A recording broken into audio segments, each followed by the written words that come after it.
Shalom Bapak Ibu yang ada di rumah, berjumpa lagi dengan kami di ibadah online pada pagi hari ini. Kita percaya saat kita diam di dalam hadirat Tuhan, dimanapun kita berada, Dia pasti akan selalu hadir dan kuasanya bekerja. Amin. Pada pagi hari ini Tuhan, kami mau diam di hadirat-Mu.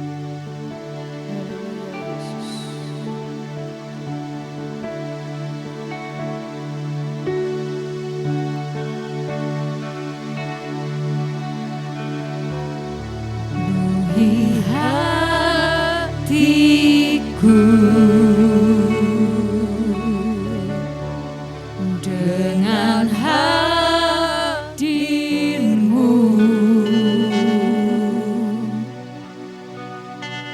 ku rindu memandang wajah-Mu, oh Tuhan, di dalam kekudusan-Mu. Bawaku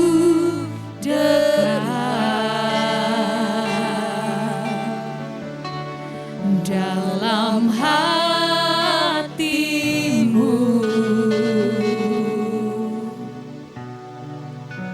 ku rindu mendengar suara-Mu, oh Tuhan, di tempat kudus-Mu sekarang.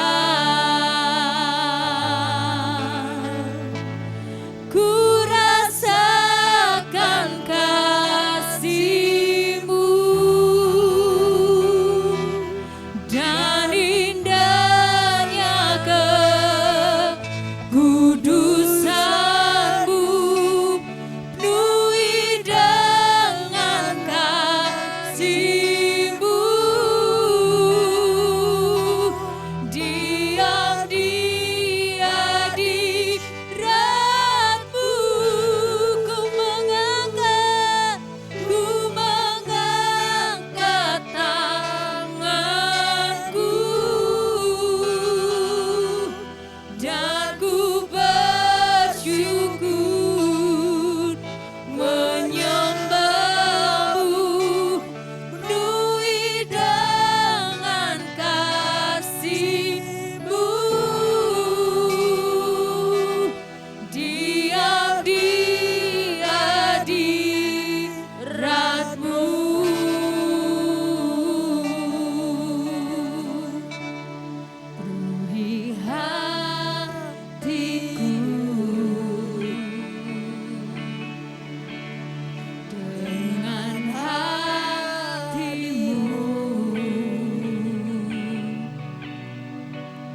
Sebab kami mengucap syukur Tuhan. Sebab hanya karena anugerah-Mu Tuhan kami ada di tempat ini ya Tuhan, sampai pada hari ini Tuhan. Terima kasih untuk kesempatan yang Kau berikan pada pagi hari ini, kami menjadi pribadi yang lebih baik lagi Tuhan. Kami percaya Tuhan, Kau ya Tuhan yang memberikan harapan dan kekuatan pada setiap kami. Dan kami juga ya Tuhan, saat ini kami ingin mempersembahkan yang terbaik bagi kerajaan-Mu. Segala pujian dan penyembahan hanya bagi kerajaan-Mu saja Tuhan. Kami percaya Engkau Tuhan Allah kami. Engkau ya Tuhan akan menikmati semua pujian dan penyembahan ini ya Tuhan sebagai dupa yang harum dan menyenangkan hati-Mu. Yang siap memuji dan menyembah Tuhan katakan amin. Haleluya. Kita percaya kita tidak boleh lelah bekerja di ladangnya Tuhan. Di ladangnya bukan hanya pelayanan tetapi di pekerjaan kita masing-masing. Itu adalah ladangnya Tuhan. Amin. Ratakan tanah bergelombang, timbunlah tanah yang berubah, menjadi siap dibangun di atas dasar iman. Jangan lelah bekerja di ladangnya Tuhan.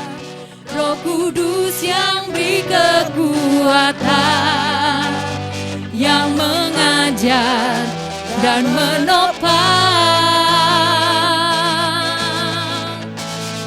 Tiada lelah bekerja bersama-Mu Tuhan, yang selalu mencukupkan akan segalanya. Ratakan tanah bergelombang, timbunlah tanah yang berubah, menjadi siap dibangun di atas dasar iman. Ratakan tanah bergelombang, timbunlah tanda yang berubah, menjadi siap dibangun di atas dasar iman. Jangan lelah bekerja di ladangnya Tuhan. Roh Kudus yang beri kekuatan, yang mengajar dan menopang. Tiada lelah bekerja bersama-Mu Tuhan, yang selalu mencukupkan akan segalanya. Ratakan tanah bergelombang, timbunlah tanda yang berubah, menjadi siap dibangun di atas dasar iman. Ratakan tanah bergelombang, timbunlah tanda yang berubah, menjadi siap dibangun di atas dasar iman. Menjadi siap dibangun, menjadi siap dibangun, menjadi siap dibangun di atas dasar iman.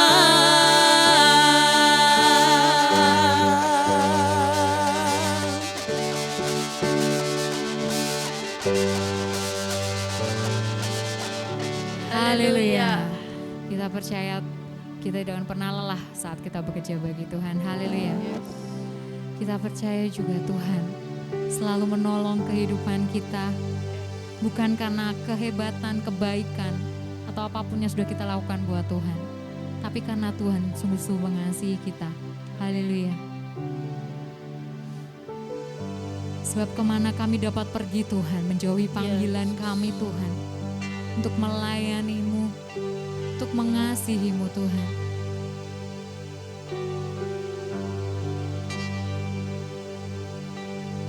Kemanakah aku dapat pergi, menjauhi Roh-Mu yang suci, Kau sahabat.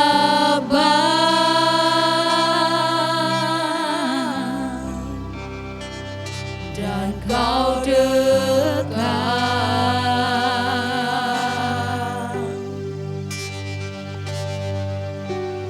bahkan seluruh pengabdianku tak bisa membalas kesetiaan-Mu, sungguh mulia.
Pengabdian kami tidak bisa membayar Tuhan, bahkan seluruh pengabdianku tak bisa membalas kesetiaan-Mu, sungguh mulia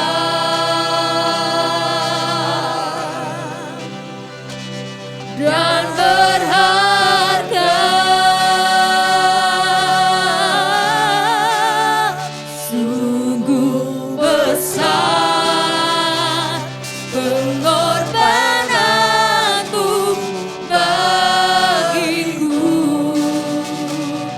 Terlalu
karaya masata kare karaya masata. Soto kiri karaya masata karaya masata.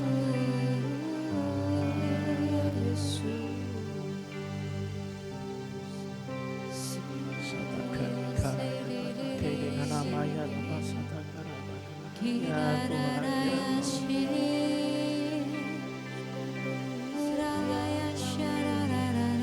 ya Tuhan, ya Tuhan.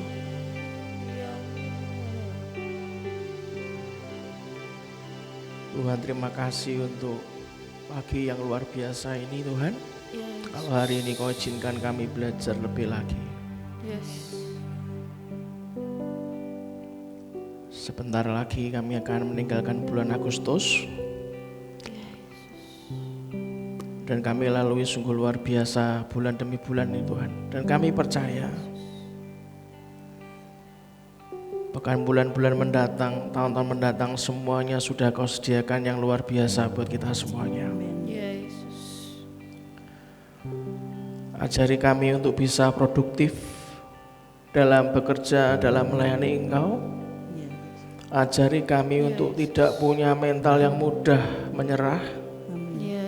Mendaki terus ke gunungnya Tuhan, menjadi jembatan buat banyak orang. Punya dampak buat banyak orang Tuhan. Bila pagi ini ya Tuhan, Roh Kudus yang memberikan kami roh wahyu, hikmat dan pengertian dalam hidup kami. Sehingga apapun yang akan terjadi di masa depan, semuanya akan kembali untuk kemuliaan nama-Mu saja. Amin. Demi nama Tuhan Yesus Kristus, kita semua yang mau percaya dan dibentuk oleh Tuhan kita katakan amin. Amin. Amin. Shalom, selamat pagi Bapak Ibu semua dikasihi Tuhan. Minggu lalu waktu ibadah pagi, Mistika, Pastor Tika memberikan pendaftaran vaksin pertama setelah ibadah pagi bagi jemaat dan penduduk sekitar dan juga keluarga jemaat. Cuman kuotanya dibatasi 56 orang dan sudah terpenuhi kuota, dan hari Rabu tanggal 25 Agustus sudah mulai divaksin di DP Mall Semarang. Bapak Ibu yang dikasihi Tuhan, waktu saya membaca berita bahwa COVID-19 itu akan disebut akan menjadi penyakit endemi, apa maksudnya? Dari yang saya baca, juru bicara Satuan Tugas Penanganan COVID-19 itu mengatakan bahwa virus corona akan tetap hidup menjadi sebuah endemi di dunia. Hal itu disampaikan berdasarkan survei, pasti tidak sembarangan ngomong, yang dilakukan oleh Nature terhadap 100 ahli imunologi, virologi, dan peneliti penyakit menular. Saudara, saran saya, buatlah persiapan, buatlah antisipasi dari kita hidup sampai dengan kita mohon maaf meninggal. Dalam kita itu berdampingan dengan COVID, itu kita harus antisipasi semua Bapak Ibu. Bapak Ibu, kemarin pagi saya ada meeting Zoom dengan grup bisnis kami. Saya juga berkata yang sama, semua itu diantisipasi. Di agen properti kami, bahkan selama pandemi ini ada 4 orang yang sudah diizinkan Tuhan meninggal dunia, enggak main-main. Otomatis kita semua ini harus terbiasa mengantisipasi hidup kita dan bersiap-siap saudara.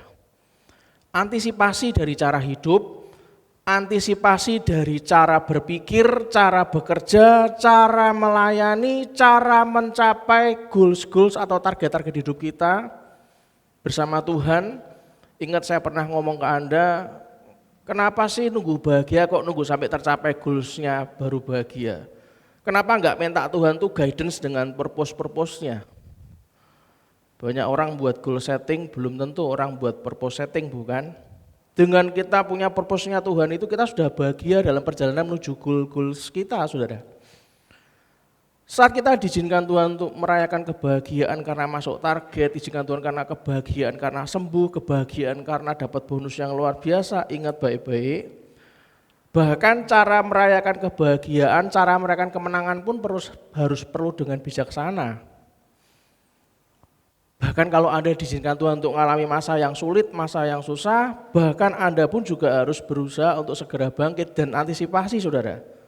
Orang yang terus berkeluh kesah, yang terus bersungut-sungut itu imunnya akan turun, saudara. Bahkan saat Anda senang sekalipun juga di saat sehat Anda juga harus antisipasi. Apalagi kalau Anda diizinkan untuk di saat sakit. Cara mengatur pendapatan saudara dan saya saat kita berlimpah itu harus diantisipasi, saudara. Karena kita nggak pernah tahu apa yang bisa kita tabung dari sekarang, ya ditabung. Supaya kalau ada apa-apa berjaga-jaga di kemudian hari kita tidak sampai kesulitan. Nah saudara, bahkan sampai mengatasi yang namanya kekurangan pendapatan itu pun juga kita harus atur, saudara. Itulah kenapa kalau kekurangan pendapatan ada dua hal yang harus dilakukan. Yang pertama menambah pendapatan, yang kedua mengaturnya, saudara. Itulah kenapa GBI Lamtera akan mengadakan program buat semua PPKM di seluruh Indonesia, UMKM saat PPKM ini. Entah sampai kapan, kalau memang dibutuhkan ya kita lanjut terus.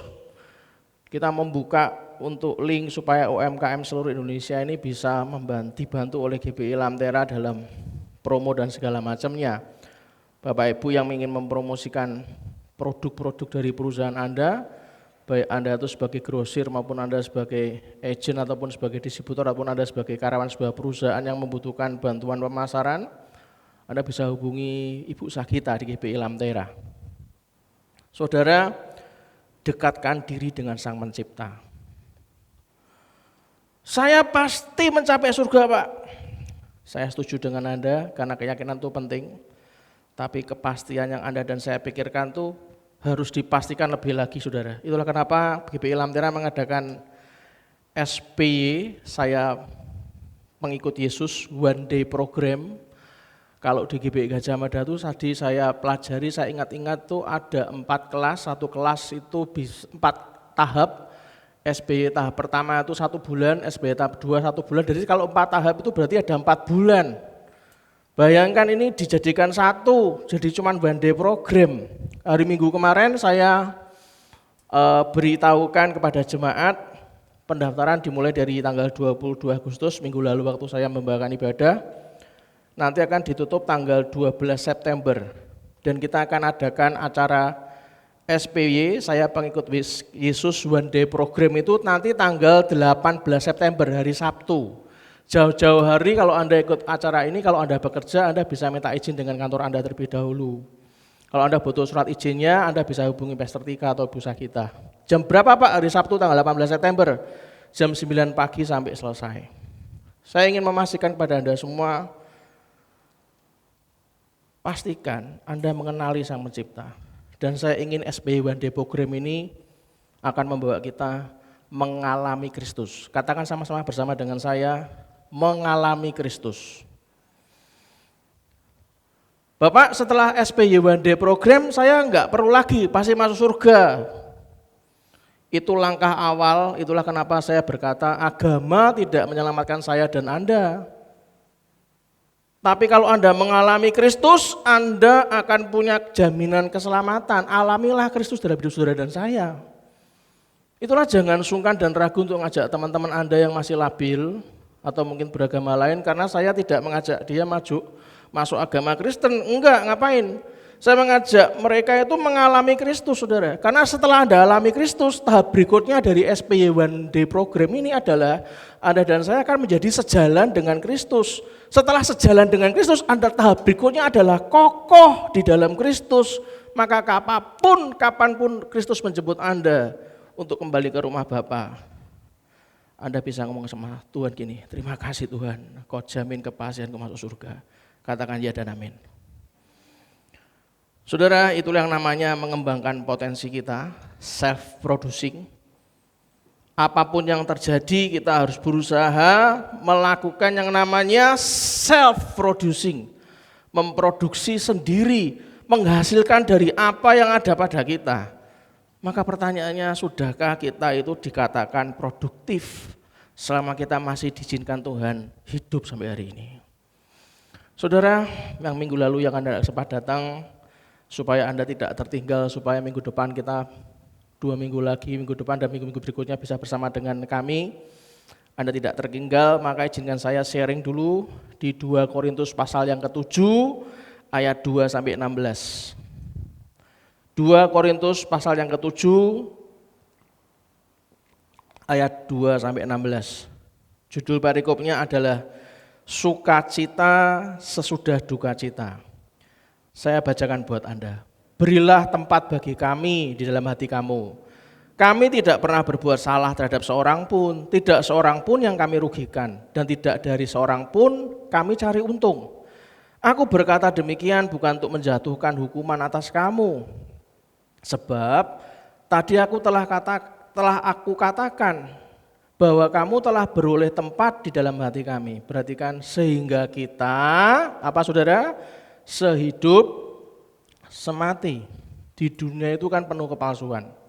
Kata sehidup semati itu maksudnya hidupnya buat yang bicara, matinya bagi pengikutnya. Itu enggak fair. Tapi di Korintus yang kita baca ini betul-betul dikatakan Paulus, kamu telah beroleh tempat di dalam hati kami sehingga kita sehidup semati. Bagaimana caranya mengantisipasi saat kita nanti menjalani kehidupan sehidup semati, maka apa rahasia kehidupan itu akan dibukakan kepada Anda. Tinggal Anda nih mau nggak menerima rahasia kehidupan ini. Saya teruskan lagi, aku sangat berterus terang terhadap kamu, tetapi aku juga sangat memegahkan kamu. Dalam segala penderitaan kami, aku sangat terhibur. Hebat kan? Orang yang sehidup semati, yang konsep pemikirannya benar itu saat menderita itu malah terhibur. Dan sukacitaku melimpah-limpah. Bahkan ketika kami tiba di Makedonia, kami tidak beroleh ketenangan bagi tubuh kami. Di mana-mana kami mengalami kesusahan. Dari luar pertengkaran, dari dalam ketakutan. Sampai di sini siapa yang sekarang ini Anda dalam pergumulannya itu mengalami pertengkaran dan ketakutan, angkat tangan. Ternyata Anda punya teman. Di mana-mana kami mengalami kesusahan, dari luar pertengkaran dan dari dalam ketakutan. Perhatikan baik-baik. Tetapi Allah, lah ini loh. Anda boleh bertengkar, boleh takut, tapi jangan sombong. Tetapi Allah yang menghiburkan orang yang rendah hati. Loh, orang takut itu bisa sombong loh saudara. Orang bertengkar tuh kalau sudah menang tuh sombong setengah mati. Orang itu bisa juga minder kalau dalam ketakutan. Anda juga bisa habis kalah dalam pertengkaran tuh minder. Lah, sombong dan minder itu tidak ditulis. Dikatakan Allah menghiburkan orang yang rendah hati. Telah menghiburkan kami dengan kedatangan Titus. Bukan hanya oleh kedatangannya saja, tetapi juga oleh penghiburan yang dinikmatinya di tengah-tengah kamu. Karena ia telah memberitahukan kepada kami tentang kerinduanmu, keluhanmu, kesungguhanmu untuk membela aku, sehingga makin bertambahlah sukacitaku. Jadi, meskipun aku telah menyedihkan hatimu dengan suratku itu, namun aku tidak menyesalkannya. Memang pernah aku menyesalkannya, karena aku lihat bahwa surat itu menyedihkan hatimu. Kendati pun untuk seketika saja lamanya, namun sekarang aku bersukacita, bukan karena kamu telah berduka cita, melainkan karena duka citamu membuat kamu bertobat. Itulah saudara, kalau Anda paham setiap duka cita yang diizinkan Tuhan itu tujuannya membuat kita setiap hari terus bertobat. Loh berarti enggak mungkin enggak ada duka cita Pak? Ya pasti. Tujuan kita supaya dagingnya itu enggak kental. Sampai kapan Pak? Ya kalau Anda punya rambut yang selalu tumbuh dan selalu Anda pangkas rambutnya bukan? Lah duka cita itu kalau kita supaya dagingnya enggak keluar terus, ya dipangkas dengan duka cita supaya bertobat terus tiap hari saudara. Sebab duka citamu itu adalah menurut kehendak Allah. Loh perhatikan, betul kan? Duka cita itu adalah menurut kehendak Allah. Sehingga kamu sedikit pun tidak dirugikan oleh karena kami. Sebab duka cita menurut kehendak Allah, perhatikan, menghasilkan pertobatan yang membawa keselamatan dan yang tidak akan disesalkan. Oh, hebat kan? Jadi duka cita kita itu akan menjadikan pertobatan dan tidak pernah nyesel Pak. Ya tidak pernah nyesel, membawa keselamatan kok, malah bahagia kita. Tapi perhatikan, duka cita yang dari dunia, loh duka cita itu dari dunia itu ada loh saudara, dan banyak loh. Itulah kenapa kalau Anda naik ke gunung Anda sendiri sampai ke atas, loh salah gitu kan, makanya Anda turun lagi kan. Lah itu duka cita yang kebangetan gitu loh. Kalau duka cita itu bukan dari Allah, dari dunia, itu akan menghasilkan kematian. Saya lanjutkan, sebab perhatikanlah betapa justru duka cita yang menurut kehendak Allah itu mengerjakan pada kamu kesungguhan yang besar. Bahkan pembelaan diri, kejengkelan, ketakutan, kerinduan, kegiatan, penghukuman. Di dalam semuanya itu kamu telah membuktikan bahwa kamu tidak bersalah dalam perkara itu. Sebab itu, jika aku telah menulis surat kepada kamu, maka bukanlah oleh karena orang yang berbuat salah atau oleh orang yang karena orang yang menderita perbuatan salah, melainkan supaya kerelaanmu terhadap kami menjadi nyata bagi kamu di hadapan Allah. Sebab itulah kami menjadi terhibur. Dan selain penghiburan yang kami peroleh itu, dikatakan apa? Kami lebih lagi bersukacita oleh karena sukacita Titus. Sebab kamu semua menyegarkan hatinya.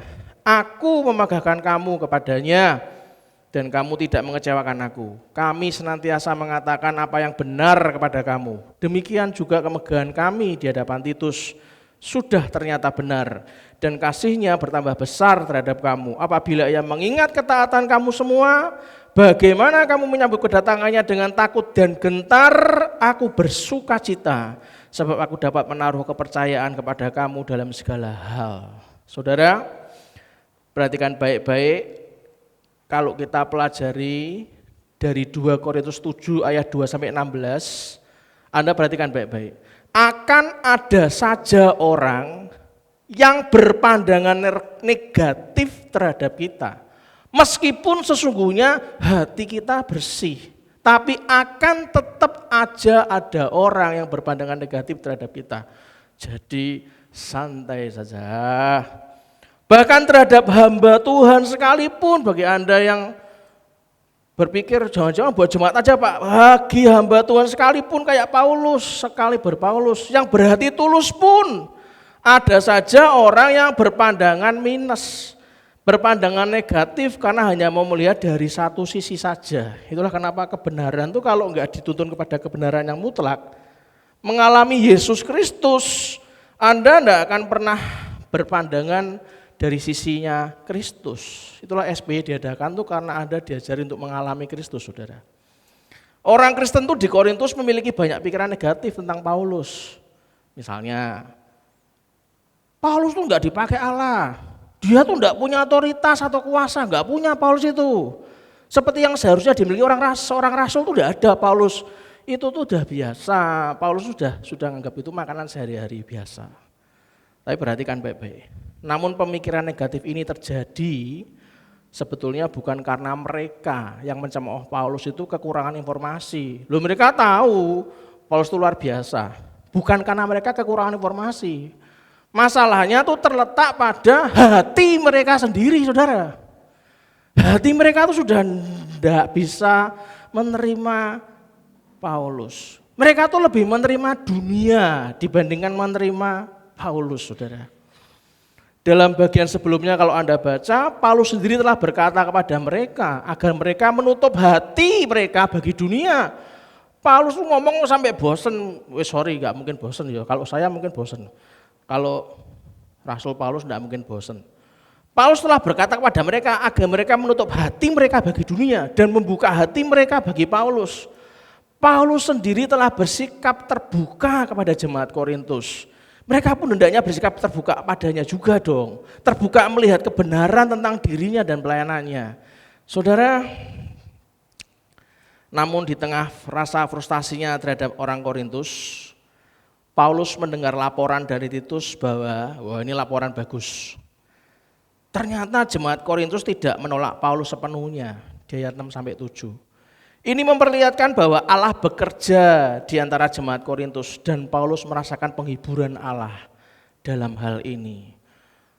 Kita bisa meniru, saudara, apa yang dilakukan Paulus dalam menyelesaikan konflik yang dia hadapi. Melalui surat, Paulus terus mengkomunikasikan isi hatinya yang sesungguhnya dikomunikasikan. Paulus juga menyampaikan teguran dan pengharapannya terhadap jemaat Korintus, dan ternyata ketulusan hati itu dijawab oleh Allah. dengan suatu perubahan yang terjadi pada diri jemaat Korintus. Anda melayani jemaat Allah, jemaatnya nggak pernah mau nurut dibilangin, nggak usah khawatir. Karena ketulusan hati saudara dan saya akan dijawab Allah. Katakan sama-sama dengan saya, dijawab Allah. Terjadilah suatu perubahan yang terjadi pada diri jemaatnya Tuhan. Amin saudara. Ini mengajar kita untuk bersikap proaktif. Tatkala kita harus menghadapi konflik dengan orang-orang yang negatif terhadap kita, saran saya, santai saja Bapak Ibu. Itulah ada kemarin hari Minggu, bagi Anda yang ibadah onsite, Anda sudah melihat satu slide ini. Bagi Anda yang minggu lalu beribadah bersama Pak Andrian Pratama yang ibadah online, yang belum tahu saya berikan. Saya kemarin menampilkan how are your feeling today. Bagaimana feeling Anda? Di sana ada yang namanya gambar ban gitu kan, tulisin tired, lelah. Apakah Anda lelah? Apakah Anda merasa cool, merasa keren? Apakah Anda merasa safe, merasa aman hari ini? Apakah Anda merasa bored, bosan? Anda merasa shock, shock itu kaget. Anda exhausted, itu lelah gitu kan. Anda merasa mischievous, itu nakal, jahat. Atau Anda merasa happy hari ini, senang. Atau Anda malah worried atau khawatir. 2 kali kebaktian kemarin hampir 100% jemaat semuanya merasa bahagia, puji Tuhan saudara. Itulah kenapa yang paling penting itu Anda bahagia. Katakan sama sebelah kiri kanannya yang di rumah, baik yang di sini. Yang penting itu bahagia. We are happy family. Yes. Saudara, orang yang daripada suka mengamati hidupnya orang lain, ya kan? Daripada Anda itu menjadi pengamat terhadap kehidupan orang lain, lebih baik menjadi penikmat kehidupan kita sendiri, saudara. Benar? Daripada Anda itu stres lihat orang lain, saran saya, alamilah Yesus. Nikmatilah hidup ini bersama Yesus. Amin. Anda bisa baca sendiri di rumah, Mazmur 34 ayat 13 sampai 15. Saya punya satu cuplikan saat seorang itu lari mengejar uang. Belakangnya juga dirantai, ditaleni, terus kejar terus sampai masuk kuburan. Satu cuplikan buat Anda.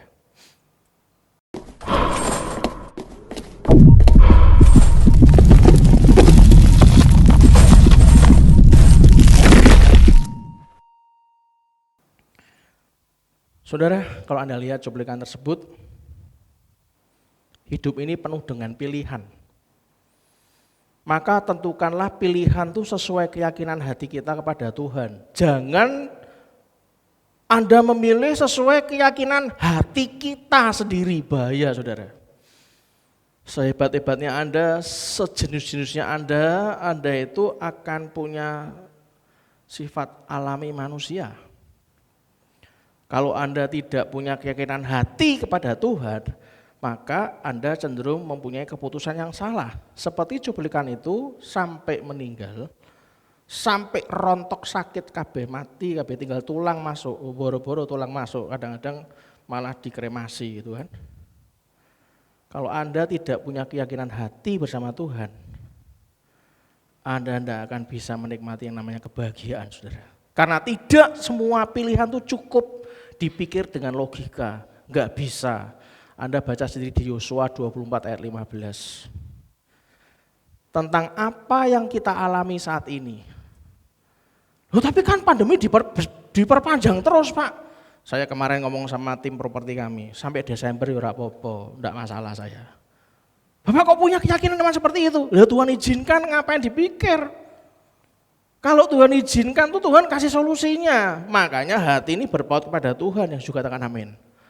Tentang apa yang kita alami saat ini, suatu saat nanti pasti akan ada fase di mana kita tuh suatu hari nanti ngomong gini, oh alah, oh jadi ini toh yang selama ini Tuhan rencanakan dalam hidup saya. Itu nanti Anda baru ngomong gitu, makanya bersabarlah. Anda baca di rumah Ulangan 8 ayat 3. Saudara, bagi orang yang hidup dalam roh dan mau dibentuk, kebenaran itu adalah obat penyembuh jiwanya. Orang itu kalau terlalu lama sakit, dalam kesusahan, stres terus-terusan, jiwanya rusak, ya kan? Damai sejahtera tak ada. Makanya kebenaran itu dia butuh kebenaran. Karena kebenaran itu yang akan jadi obat penyembuh jiwa yang rusak dan membawa damai sejahtera, saudara. Tapi bagi kita itu yang hidup dalam daging dan mendahulukan ego kita, kebenaran yang didengar itu akan menyakitkan, saudara. Itulah kenapa pastikan ketidaksempurnaan dan kekurangan saudara dan saya itu bukanlah alasan untuk mengeluh. Kita harus melakukan self-producing, menghasilkan dari apa yang sudah ada dipercayakan Tuhan pada kita.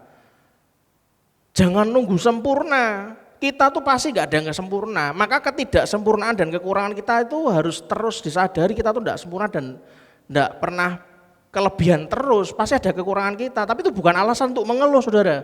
Justru itulah kita itu menjadi jembatan, katakan sama-sama dengan saya, menjadi jembatan untuk mencapai kelebihan-kelebihan kita yang lain. Itulah karena 2 minggu yang lalu saya sharing, bukan? Sampai Anda naik ke gunungnya Tuhan, Anda tidak disuruh untuk turun gunung, tidak. Anda jadi jembatan buat yang lain. Masih banyak gunung-gunung lain yang Tuhan kerjakan dalam diri jemaat-jemaatnya Tuhan. Kita jadikan jembatan. Hargai, saudara. Entah nanti pandemi jadi endemi lah atau tidak lah. Hari ini saya harus ngomong ke Anda. Hargai setiap momen. Hargai setiap orang dalam hidup kita. Karena kita nggak pernah tahu kapan itu akan jadi terakhir kali kita ngalami momen tersebut.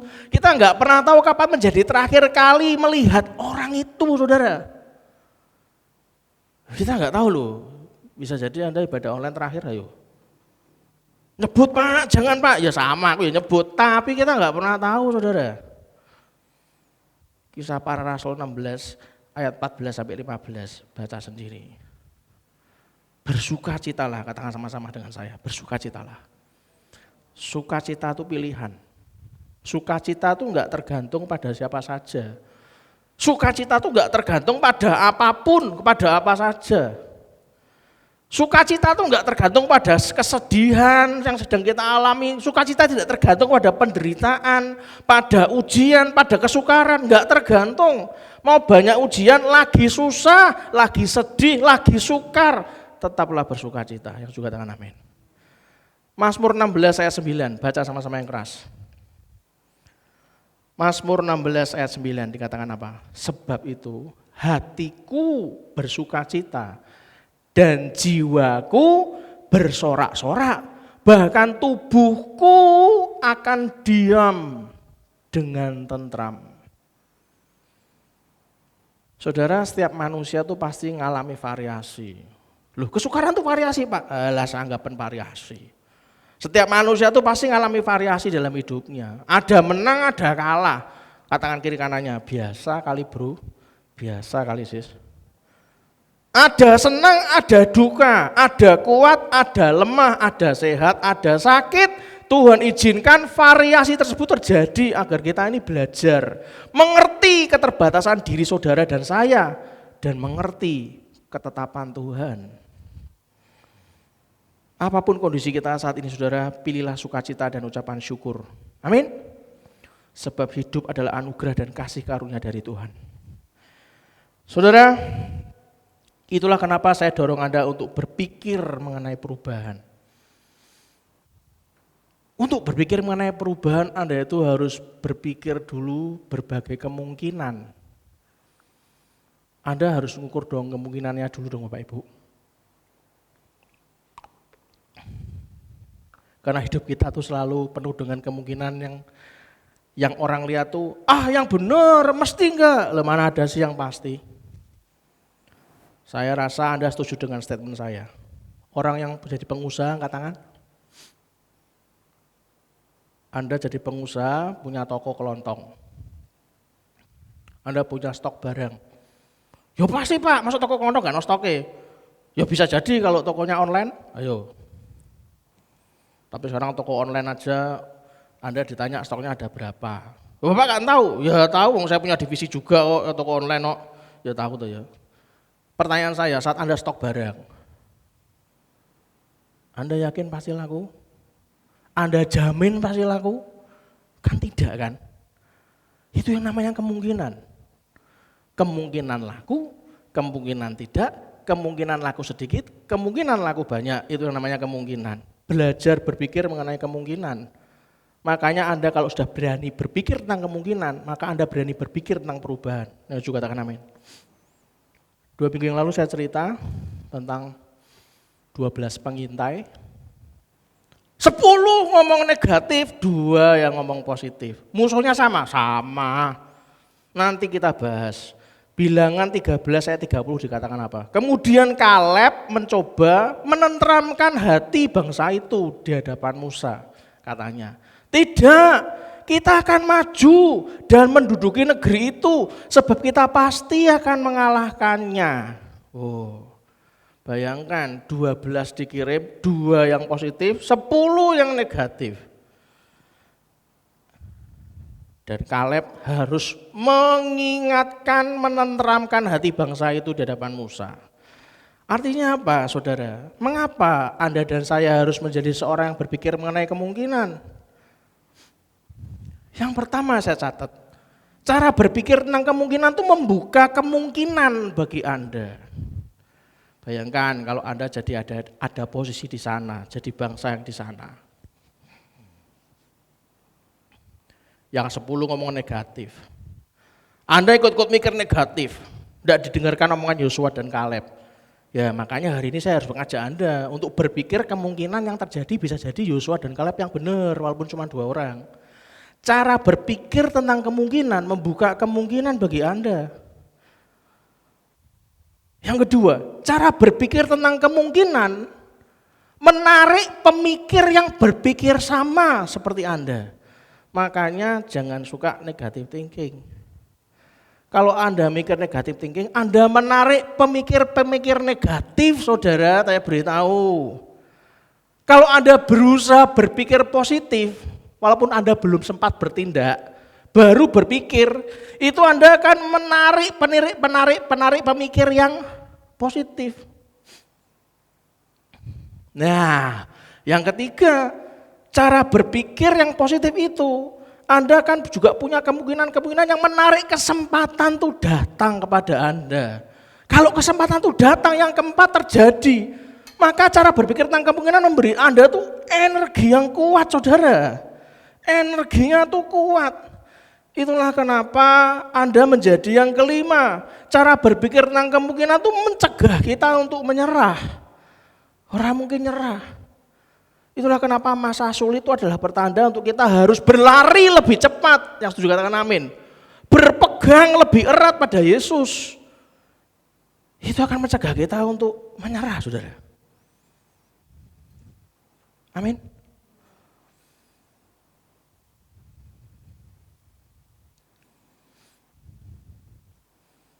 Dan yang keenam apa, saudara?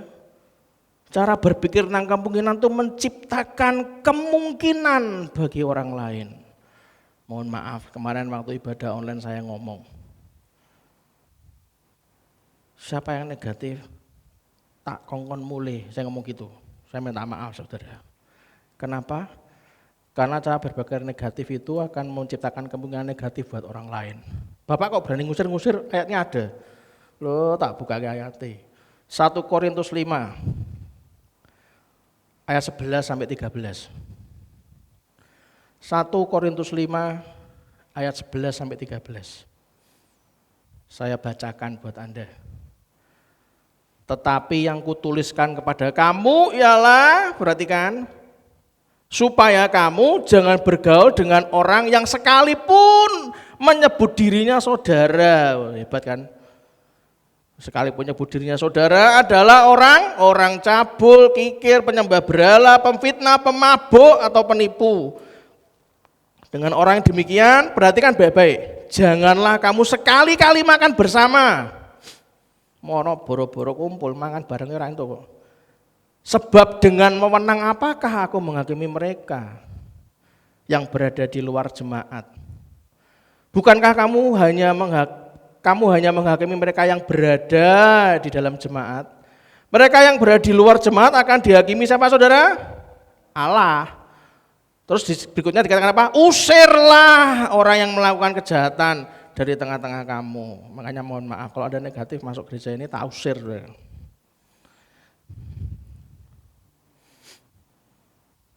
Karena cara berpikir tentang kemungkinan itu akan menciptakan kemungkinan bagi orang lain. Anda berpikir negatif itu Anda kan akan merugikan orang lain. Maka yang ketujuh, kalau Anda itu berpikir mengenai kemungkinan, cara berpikir tentang kemungkinan itu memampukan Anda untuk bermimpi besar. Yang juga katakan amin. Cara berpikir mengenai kemungkinan itu Anda dapat melambung di atas rata-rata. Anda bisa berprestasi, melambung di atas rata-rata. Belajar cara berpikir dari kemungkinan. Saya kemarin sharing minggu lalu, bahkan yang lansia pun, yang lanjut usia itu bisa punya potensi saudara di tempat ini. Kenapa?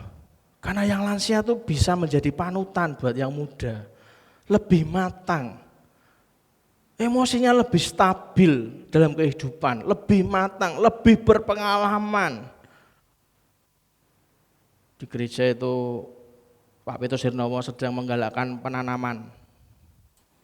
Terong ya ditanam, cabai ya ditanam. Ini beberapa tak suruh nanam banyak-banyak. Kalau Anda memang punya keahlian menanam, Anda bisa pas ke gereja diperhatikan saudara. Kalau sudah saatnya panen bilang, nanti kita bagi-bagi ke jemaat.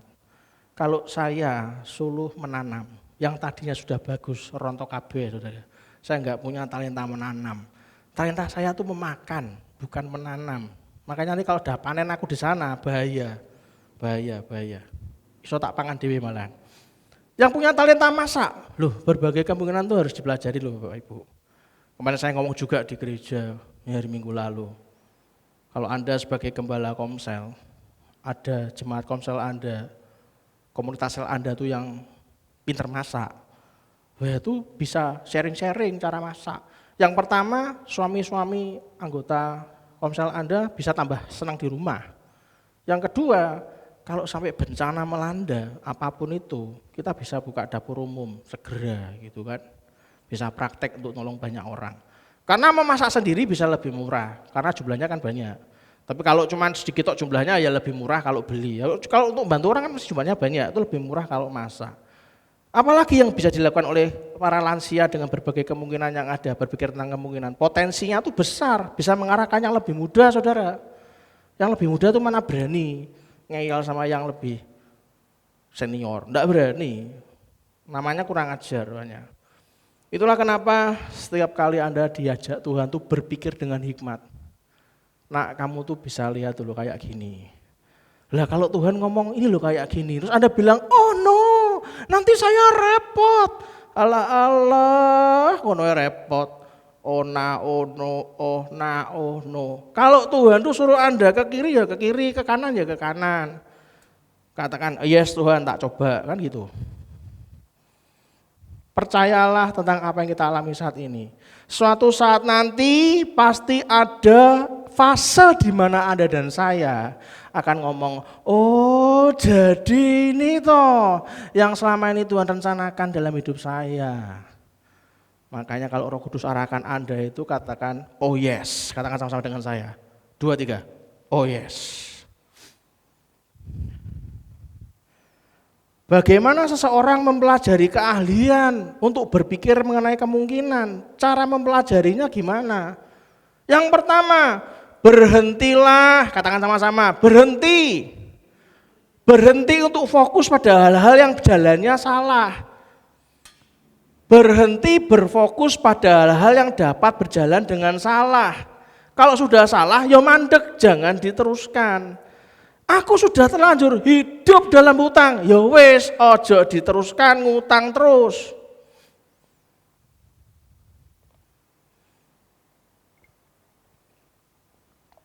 Aku sudah terlanjur kalau kerja tuh males, jangan diteruskan. Jadilah rajin.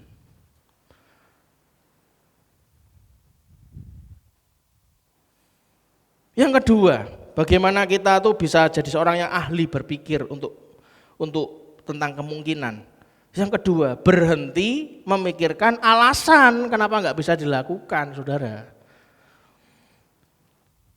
Saudara, kemarin minggu lalu waktu saya sharing, saya ini bisa berproses dengan alasan untuk menjadi hamba Tuhan itu 16 tahun. Saya menolak papa saya untuk saya tuh jadi pendeta tuh saya tolak 16 tahun. Karena alasan saya terlalu banyak gitu kan. Masa lalu yang kelam lah, terlalu repot. Wah, alasan gue wakai dihitung-hitung saya papa saya ngomong ini. Ya sudah Gustaf, enggak apa-apa. Papa saya jos. Enggak suka Andani ngeyel enggak. Ya Gustaf. Karena ya sudah itu 16 tahun. Akhirnya sadar, ujung-ujungnya itu kita semua ini melayani Tuhan. Dipikir, semua itu ujung-ujungnya melayani Tuhan. Masa pandemi begini, Anda alergi melayani Tuhan? Oh no! Berhenti memikirkan alasan, saudara. Aku target iki. Lah mbok pikir aku ora. Saudara, berhenti memikirkan alasan. Kalau Anda panggil hati Anda, nanti Pak, nunggu September, enggak apa-apa. Sampai nanti ini boleh sama pemerintah, enggak apa-apa. Oktober Pak, enggak apa-apa. Januari 2022 enggak apa-apa. Tenang aja, saya tuh enggak pernah marah-marah, saya di rumah papa saya. Tenang aja Gustaf. 16 tahun lagi, enggak apa-apa. Tenang aja, karena saya pernah digitukan, disuruh melayani sama papa saya ngomong belum saatnya. Dijawab apa sama papa saya? Enggak apa-apa.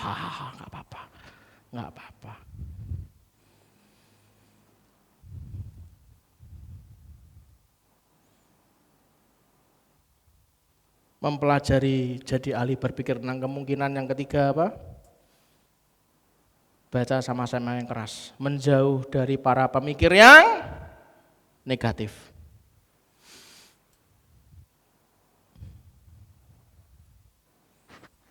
Sudah saya sebutkan ayatnya bukan?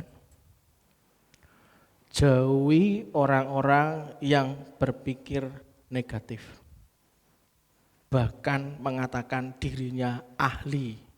Itu yang nomor 4 dikatakan hindari para ahli. Karena zaman gini yang ahli itu cuma Tuhan. Tuhan tuh ahli segalanya. Kalau cuma satu bidang doang, Anda pelajari dari dia, terus Anda terapkan satu keahliannya dia untuk semua bidang. Tidak bisa saudara, itulah kenapa dikatakan hindari para ahli. Pelajari semua ahli, maka Anda akan jadi ahli yang banyak hal. Yang juga katakan amin. Yang kelima, kalau Anda jadi mempelajari keahlian untuk berpikir mengenai kemungkinan, yang kelima, carilah kemungkinan. Ini perhatikan. Carilah kemungkinan di dalam segala situasi. Banyak kan orang kalau hidup dalam hutang, kalau saya tidak berhutang lagi Pak, maka saya tidak cukup. Dah titik, tidak ada komanya. Itu banyak, waduh banyak sekali saudara. Tapi istri saya itu luar biasa. Gimana caranya orang itu harus tanya dan cari sama Tuhan berbagai macam cara kemungkinan sehingga kita tidak berhutang. Lah itu loh pendamping hidup yang benar. Yang sama-sama saling memberikan pemasukan buat pasangan hidupnya. Makanya Anda kalau ada masalah jangan batak sendirian, saudara. Anda sharing dengan pemimpin komsel Anda, dengan pasangan hidup Anda. Sudah dikasih sebuah hikmat, jangan ngeyel, cari solusinya. Itulah kenapa temanya self-producing, memproduksi sendiri, menghasilkan dari apa yang ada di kita nih loh, yang dari Tuhan. Dan setelah kita berusaha mencari kemungkinan di segala situasi, yang keenam apa? Pertanyakan dengan cara berpikir yang tradisional. Jadi gambaran besar itu akan terjadi kalau kita berpikir dengan cara yang tradisional. Langkah ini piye toh? Nomor satu bagaimana detailnya? Oh harus begini, jangan gengsi kalau Anda dipandu sampai semanual mungkin, sampai tradisional itu jangan gengsi saudara. Saya tuh sebel kalau dijak ngomong sama orang bertahun-tahun dikasih solusi, enggak pernah ada dan orangnya selalu datang. Masya Allah.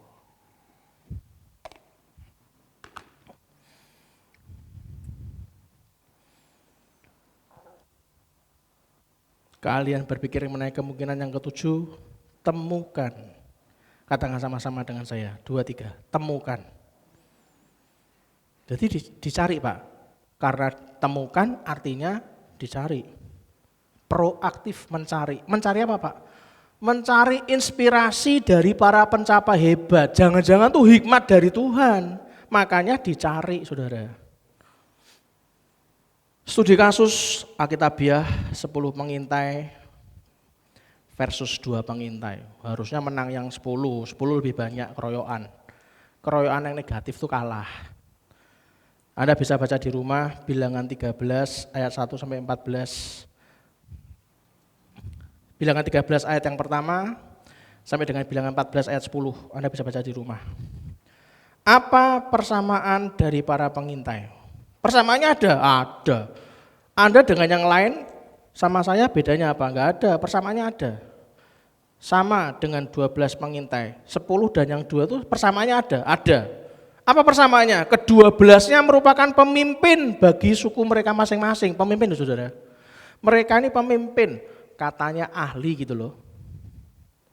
Mereka itu pemimpin bagi suku mereka masing-masing.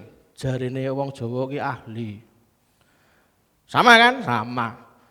Apa persamaan berikutnya? Kedua-belasnya telah mendengar janji Allah. Aku kayak dengar loh janji Allah. 12-12-nya dengar. Halo, katakan sama kiri kanannya. Kamu dengar kan janji Allah kan? Dengar kan? Dengar kan? Anda tuh pemimpin. Anda dengar semua janji Allah. Apa persamaan yang berikutnya? Kedua-belasnya diberikan tugas yang sama. Katakan kiri kanannya, tugas kita sama enggak? Sama. Itu persamaannya. Sama-sama pemimpin, sama-sama dengar janji Allah, sama-sama punya tugas yang sama. Bedanya di mana Pak? Bedanya 10 dari mereka yang katanya pemimpin gitu loh. Halo pemimpin. 10 dari mereka membawa laporan yang negatif. Hanya Yosua dan Kaleb membawa laporan yang positif. Saya cerita waktu ibadah sore minggu lalu. Pernah dengar cerita salah sepatu, jualan sepatu di mana? Afrika. Banyak yang sudah dengar, tapi juga banyak yang belum dengar. Tak ceritai saudara. Suatu hari bos pabrik sepatu menyuruh 2 pemimpinnya untuk survei di negara yang namanya Afrika.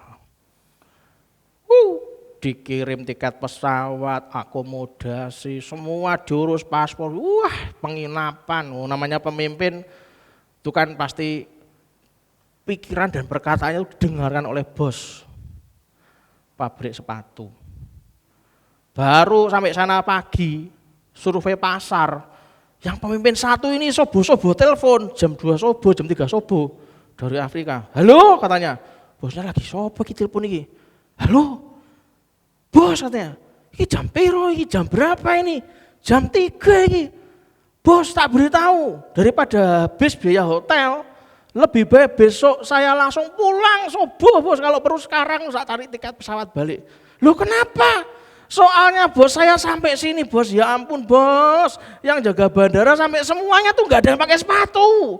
Ngapain saya mbak sepatu sampai sini lu ngapain? Gak bisa bos, itu saja demikian cerita dari saya. Biasa mau beli tiket pulang, ceklek. Gue sih bilang, ini wong edan apa piye to iki? Subuh-subuh laporan negatif, mari ngono ditutup ceklek. Aku udah ngomong apa-apa iki. Sudahlah. Pemimpin ini yang satu ini ngomong enggak bisa. Tapi yang satu itu kok belum ada kabar ya. Ya sudahlah aku tidur aja. Akhirnya bosnya tidur dengan tenang. Yang satunya lagi tidur saudara. Dia itu tahu etika, nek ngebel iki jam 8, ojo jam subuh jam 3, jam 8, office hour Indonesia katanya. Pencet. Halo, selamat pagi. Good morning, cawan katanya. Wih, bosnya gini, muga-muga iki waras, muga-muga iki waras, ya kan? Selalu satunya solusi cuma dia. Ya gimana, cawan? Good morning, selamat pagi katanya. Bos, saya punya berita bagus, deg-degan bos, waduh ngeri. Kirimkan 10 kontainer bos sepatu, saya bisa habiskan tidak ada 1 bulan, 10 kontainer katanya. Loh kok bisa? Kaget kan? Soalnya nggak ada yang pakai sepatu bos, semua nggak ada yang pakai sepatu, kucing sama anjing juga nggak ada yang pakai sepatu bos. Saya yakin katanya, saya yakinnya katanya, saya bisa jual 10 kontainer. Siapkan ya bos ya, LC-nya semuanya siapkan, kirim. Saya akan standby sampai laku tuh habis. Saya akan telepon keluarga saya, sebulan saya nggak pulang sampai 10 kontainer habis. Loh beda kan? Bedanya apa? Pemimpin sama, tugasnya sama. Tugas sama, pemimpin sama, janji sama. Janji apa Pak? Ya kan pasti dapat fee atau saudara. Yang satu pulang dengan tangan hampa, ora dodolan apa-apa. Yang satunya kan pasti dapat bagi hasil loh, bonus akhir tahun bareng. 10 dari pengintai ini mereka membawa laporan negatif, hanya 2 Yosua dan Kaleb membawa laporan yang positif saudara. 10 dari mereka melihat sebuah masalah, Yosua dan Kaleb melihat kemungkinan. 10 dari mereka melihat hambatan, Yosua dan Kaleb melihat kesempatan. 10 dari mereka memandang Allah dengan cara pandang mereka terhadap masalah. Yosua dan Kaleb sama-sama memandang, tapi memandang masalah seperti cara pandang terhadap Allah. Masalahnya sama, cara pandangnya yang berbeda, saudara. Itulah cara berpikir mengenai kemungkinan. Saya simpulkan, hati-hati, ada 5 kesimpulan cara berpikir mengenai kemungkinan. Cara berpikir mengenai kemungkinan akan menentukan pendekatan kita terhadap kehidupan. Anda semakin mendekatkan dirimu kepada Tuhan atau semakin menjauhkan dirimu kepada Tuhan, itu tergantung pendekatan kita tentang kehidupan, saudara. Hati-hati. Masa sulit itu adalah pertanda untuk kita harus berlari lebih cepat dan berpegang lebih erat pada Yesus. Yang juga katakan amin. Itu menentukan pendekatan kita terhadap kehidupan. Dan yang kedua, cara berpikir mengenai kemungkinan itu menarik pemenang, bukan pengeluh. Menarik pemenang ke dalam tim kita. Dan yang ketiga seringkali merupakan satu-satunya perbedaan antara keberhasilan dengan kegagalan. Karena berpikir dari kemungkinan yang benar. Dan yang keempat seringkali mengubahkan masalah. Masalahnya ada. Tapi mengubahkan masalah menjadi berkat. Dan yang terakhir memberdayakan orang untuk meraih apa saudara? Potensinya. Katakan sama-sama dengan saya, potensi. Itulah kenapa berpikir mengenai perubahan itu harus dimulai dari berpikir mengenai kemungkinan yang bisa Anda lihat bersama Tuhan. Dan berikutnya Anda bisa mengubah cara berpikir Anda sehingga Anda bisa mengubah hidup Anda. Saudara, Amsal 23 ayat 7 bagian A dikatakan apa? Perhatikan baik-baik. Sebab seperti orang yang membuat perhitungan dalam dirinya sendiri, demikianlah ia. Hati-hati membuat perhitungan dalam diri Anda dan saya sendiri. Apa yang Anda hitung di hati, di pikiran, dalam pendekatan dalam kehidupan, demikianlah ia. Makanya orang itu harus memperhitungkan yang sesuai dengan hikmat dari Roh Kudus. Saya ulangi Amsal 23 ayat 7 bagian A, perhatikan baik-baik.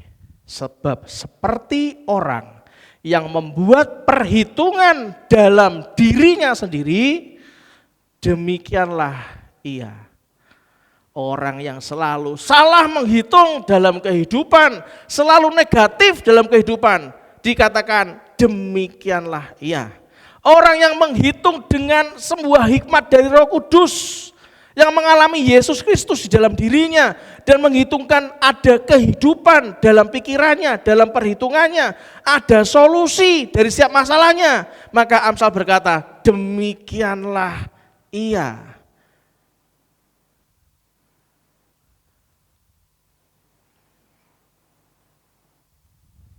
Itulah kenapa pikiran yang baik itu sangat berharga. Dalam hidup sukses bersama Tuhan, Bapak enggak ngomong sukses bersama uang. Ngapain Anda sukses bersama uang? Uang itu cuma alat pembayaran. Apa spesialnya dengan alat pembayaran?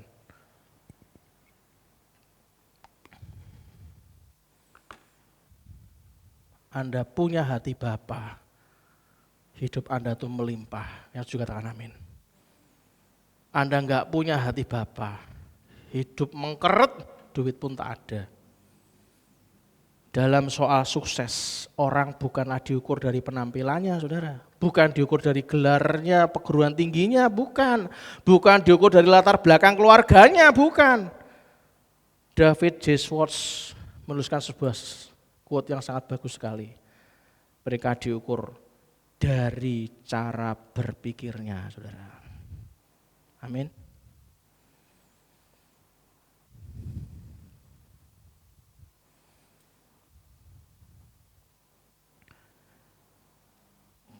Tim profetik maju ke depan. Kita lanjutkan di kesempatan yang berbeda.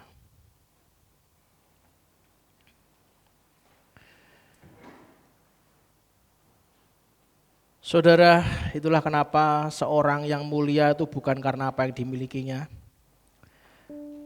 tetapi karena pengorbanannya untuk memberikan manfaat bagi orang lain. Sukses itu bukan diukur dari jumlah uangnya, jumlah asetnya, bukan.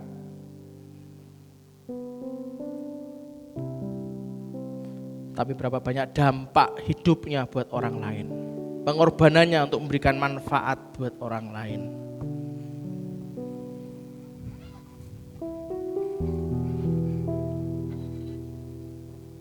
Saya mendengar kata-kata Bapak, kok menusuk hati saya dan saya pengen nangis ya Pak. Karena saya hampir menyerah Pak. Hari ini walaupun Anda ibadah online, saya tidak mungkin ketemu dengan Anda. Seandainya ketemu, saya tidak mungkin memeluk Anda. Karena ini masa Covid. Saya hanya bisa mendoakan dan berkata, jangan ada kata menyerah. Karena mungkin tinggal selangkah saja Anda berhasil. Jangan ada kata percuma. Percuma aku berdoa Pak. Tidak ada yang percuma. Karena doa saudara dan saya tidak pernah sia-sia. Saya menerima WA yang masuk, dikirim sama Pastor Tika. Beberapa dari Anda memberikan kesaksian banyak sekali. Bantuan doa dan mujizat yang Anda alami itu membuat saya bersyukur saudara. Walaupun kita tidak berjumpa, tidak bersua, tapi hati kita tuh bisa melekat. Jangan ada kata terlalu lama. Ubah pikiran kita. Karena jawaban doa itu bisa datang tiba-tiba saudara.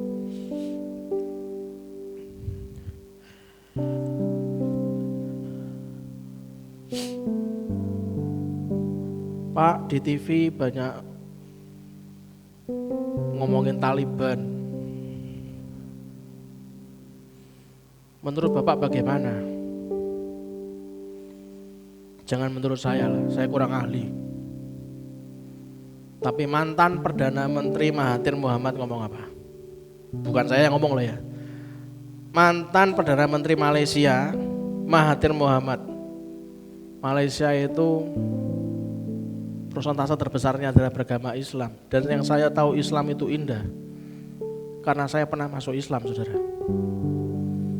Saudara-saudara kami banyak yang Islam, banyak yang Muslim. Saudara besar mama saya, sebagian besar Islam. Mantan Perdana Menteri Malaysia Mahathir Mohamad ngomong apa? Pelan-pelan anak-anak sekolah negeri di Indonesia akan tertinggal dalam penguasaan sains. Umurnya habis untuk menghafal ayat-ayat dan doa, belajar soal haram, belajar soal dosa, belajar soal bidadari, belajar soal menghitung pahala, belajar mencari dalil, memikirkan akhirat. Setelah kalah bersaing, lalu memusuhi pemerintah dan mendirikan negara syariah sebagai solusi semuanya. Pikirkan aja hubungan Anda dan saya dengan Tuhan, gak usah mikir yang gak perlu. Negara ini di bawah tangan Tuhan, yang juga katakan amin. Semua tidak akan bisa berlaku tanpa seizin Tuhan, yang juga katakan amin. Berjuang saudara. Jika kita gak bisa jadi jalan raya, minimal Anda belajarlah jadi jalan setapak. Sekecil apapun kebaikan yang kita lakukan itu akan sangat berarti buat orang lain dan bagi orang lain, dan paling berarti adalah bagi Tuhan, saudara.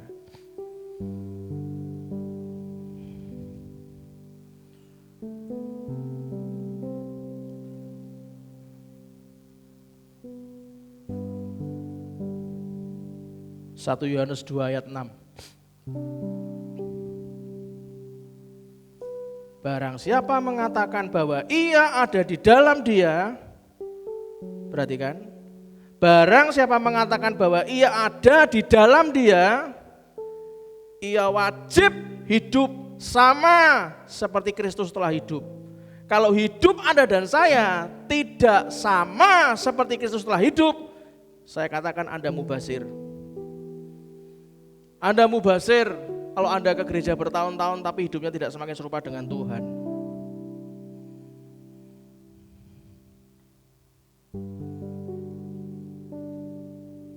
Satu pujian sebelum kita doa berkat dan berkat ibadah hari ini.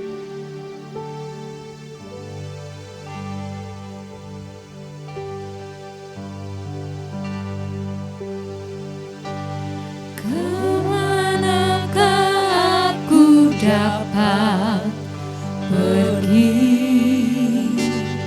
menjauhi rohmu yang suci, kau sahabat,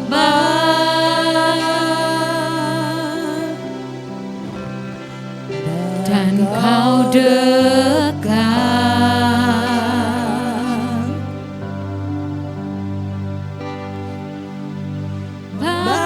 Seluruh pengabdianku tak bisa membalas kesetiaanmu, sungguh mulia.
dan Kau dekat. Ya Tuhan. Bahkan seluruh pengabdianku tak bisa membalas kesetiaan-Mu, sungguh mulia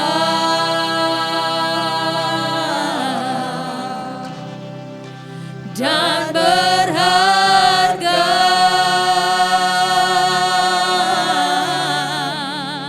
Sungguh besar pengorbanan-Mu bagiku, terlalu dalam untuk dimengerti. Sungguh besar,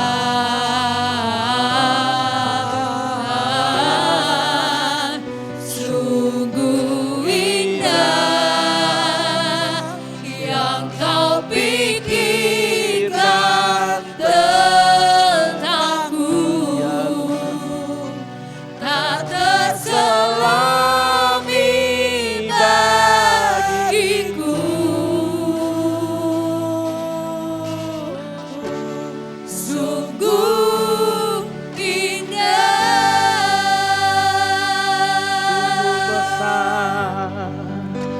sungguh besar pengorbanan-Mu bagiku, terlalu dalam untuk dimengerti. Sungguh besar,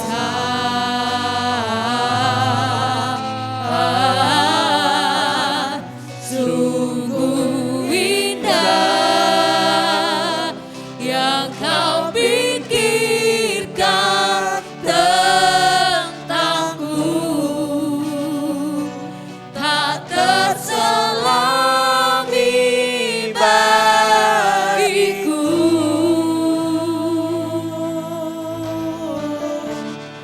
Sungguh indah,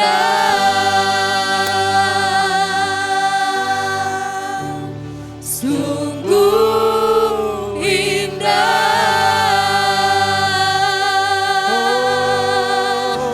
sungguh indah. Sembah Dia.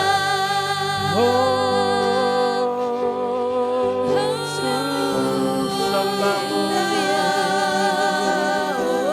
Sebab Kau sungguh indah, Ya sungguh besar Allahku. pengorbananmu. Terima kasih Sembah Tuhan, Kau anggapku berharga dan indah di matamu, di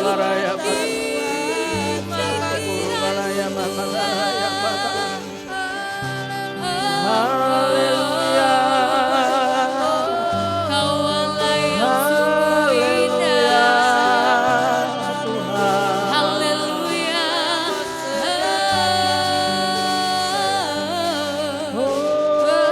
Sebab banyak Kau Allahku, Kau Allah yang layak ditinggikan. Kau sungguh besar. Haleluya. Haleluya. Shirarapayase, Rapayase kerara. Haleluya. Haleluya. Ku memuji-Mu.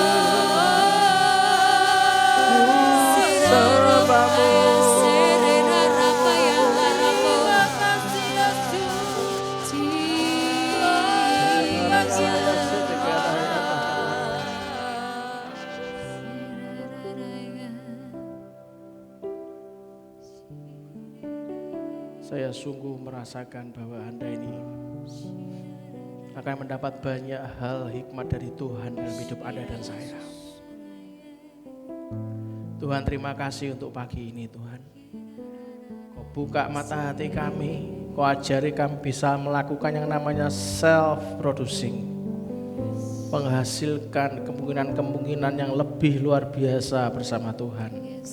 Ajari kami untuk melihat semua kemungkinan-kemungkinan ilahi di depan kami. Ajari kami cara berpikir yang benar, sehingga kami bisa mengubah kehidupan kami dan kehidupan sekeliling kami bersama dengan Tuhan Yesus saja. Tuhan, terima kasih untuk pagi ini. Roh Kudus Kau sendiri yang terus beracara buat semua jemaat-Mu, semua umat-Mu. Tidak ada satupun yang tidak mendapatkan hikmat dari Tuhan. Semua diberikan hikmat yang luar biasa. Cara berpikir dengan sisi yang dari Tuhan, bukan cara berpikir dari sisi manusia terus. Tuhan, kalau pagi ini kami mau menyudahi ibadah singkat pada hari ini, ajari kami cara memberikan persembahan yang benar di hadapan-Mu. Ajari kami Roh Kudus, berapa yang harus kami persembahkan. Kehidupan kami ini bahkan sampai ribuan persen itu ada di tangan-Mu Tuhan. Yang menentukan masa depan kami ini mutlak di tangan-Mu. Kalau kami tidak berjalan, tidak memberi, tidak punya pola pikir, bahkan tidak memberikan persembahan seperti cara pandang-Mu terhadap kami, maka kami pun melakukan sesuatu yang salah besar, saudara.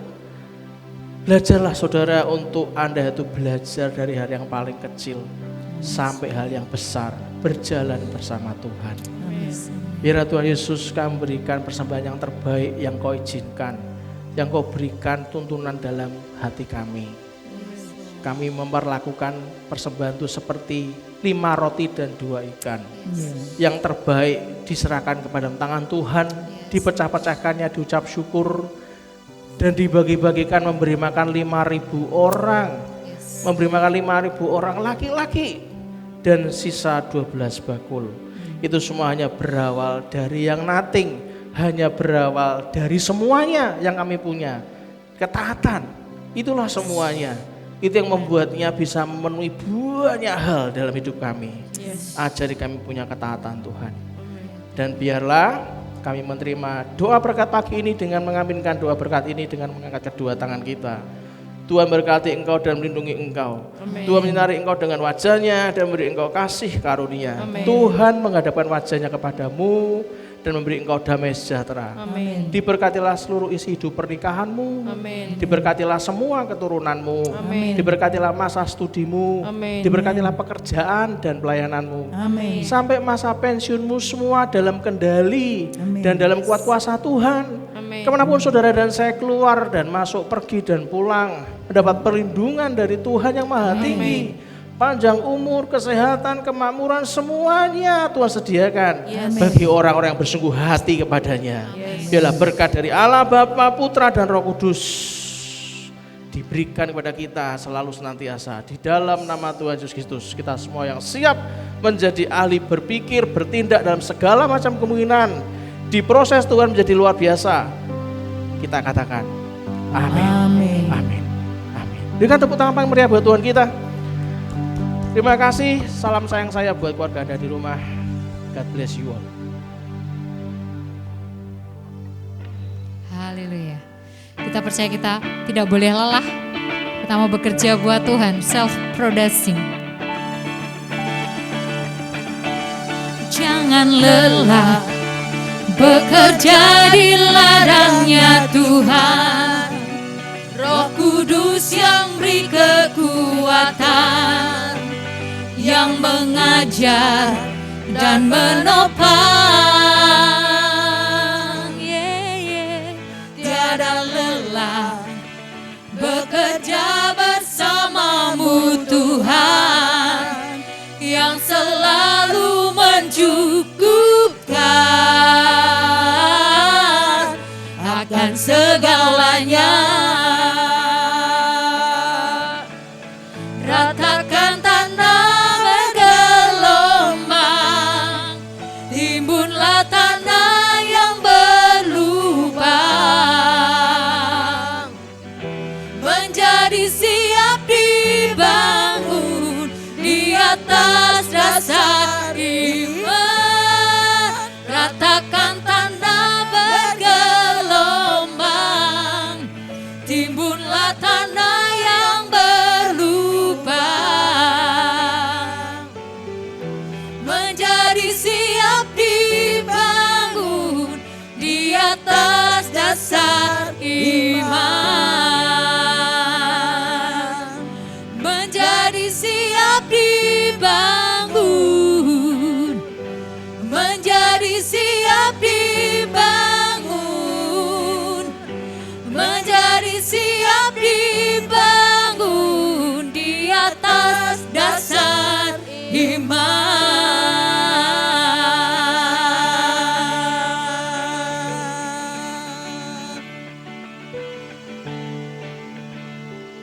Haleluya.